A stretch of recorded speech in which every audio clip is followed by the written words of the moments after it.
Do we know is the range of this mic capable of me waltzing around as I speak? Okay, great. Thank you. That was great, Shannon.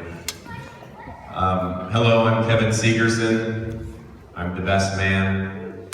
Before I say a few words about Jeff, I'd like to thank Mr. and Mrs. O'Connell and their entire family for such a warm welcome here and in the celebration of their daughter Ashley's wedding. Thank you very much.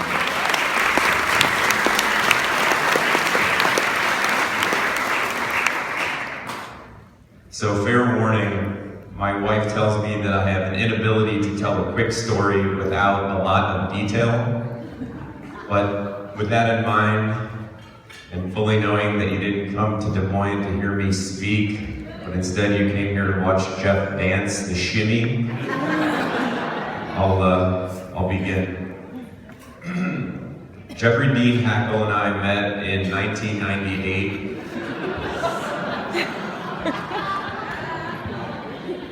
We were freshmen in college. It was the first or second day on campus, and I can remember meeting Jeff. He was seated in the cafeteria of Oliver Hall, our dorm. He was eating a huge bowl of cereal. He had blonde hair popping out of the top of his white Nike sun visor, which he wore all the time, indoors, sun or not. He had an oversized t-shirt on and baggy mesh basketball shorts. We hit it off right away, and it wasn't just because we shared a love for college hoops or video games at the time. It also wasn't because we had a similar addiction to pizza shuttle pizza in Lawrence. The friendship grew quickly, and it was much more than just that. As everyone has heard throughout the day-to-day, Jeff is a very special person. His kindness, his patience with his nieces and nephews,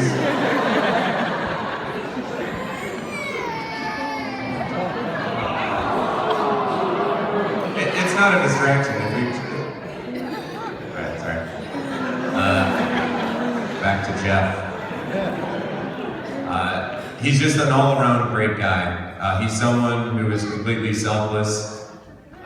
One example I think that typifies this quality in Jeff was after freshman year, Jeff was named a student manager for the KU basketball men's team under Roy Williams. And this was a dream opportunity for Jeff. He'd grown up loving college hoops and Kansas. But in standard Hackle fashion, it wasn't just a job that he would selfishly enjoy. Instead, he shared that with the rest of us. And I'm certain that if any of you know Jeff, you've probably received a free KU hoodie over the years. Maybe you've gotten an autographed basketball or jersey from Hackle. Or like all of us on his bachelor party, he was nice enough to treat us to a private tour of historic Allen Fieldhouse, where the KU men's basketball team plays and wins. Sometimes. So another example of a quality in Jeff that I hold in high regard is again just his thoughtfulness and unselfishness for others. He saved my life in 2010 while we were in South America on a trip. That could be a slight embellishment, but he and I were taking a trip to South America with another friend. And the first part of the trip was in Brazil, on the sunny, warm beaches of Rio de Janeiro. The second half of the trip, which I'm still not sure which one of us planned this, but we took off to the southern tip of Argentina in an area known as Patagonia. And if you look that up on a map, it's just a few hundred miles from Antarctica. So we went there, and it was frigid Arctic temperatures, and we hadn't realized what we had gotten ourselves into the day that we signed up for an excursion to hike a glacier while we were there. And we arrived, and there was a group of like 12 or 14 professional expert hikers with 2 guides. Everyone was decked out head to toe in like Kevlar Arctic rated gear, and Jeff and I were there in jeans, hoodie and like a North Face jacket.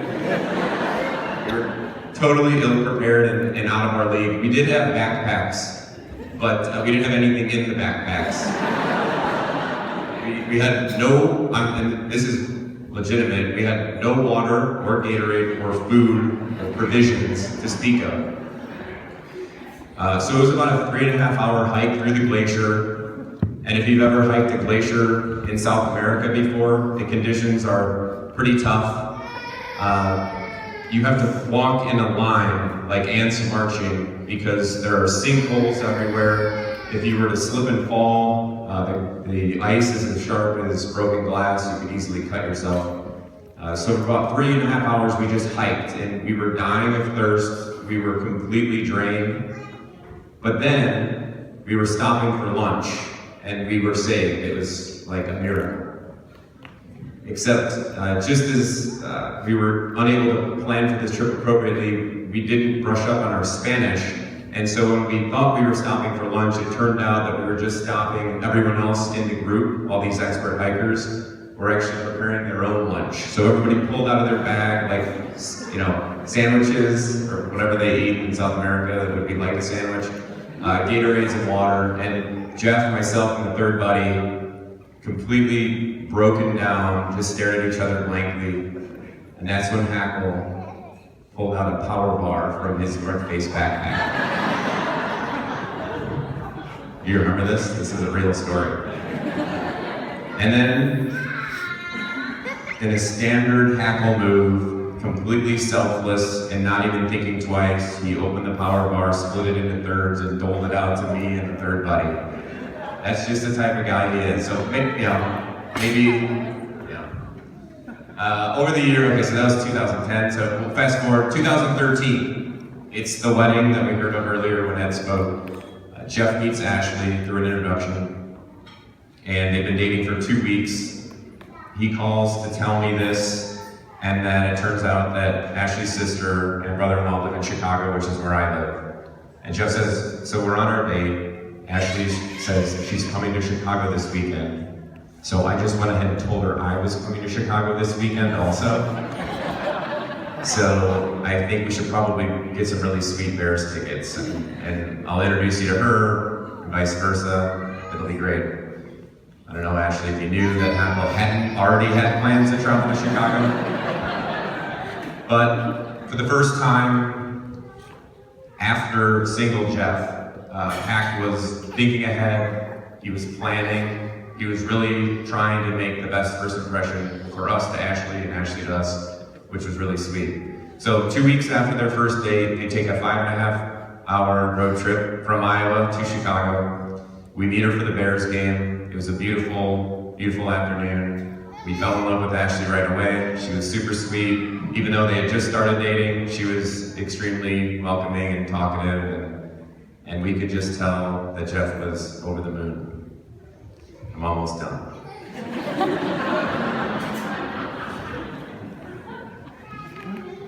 So this was the first time that we'd seen Jeff think ahead and plan ahead and really just try and be his best. He was always his best self, but he was really trying to do well by Ashley.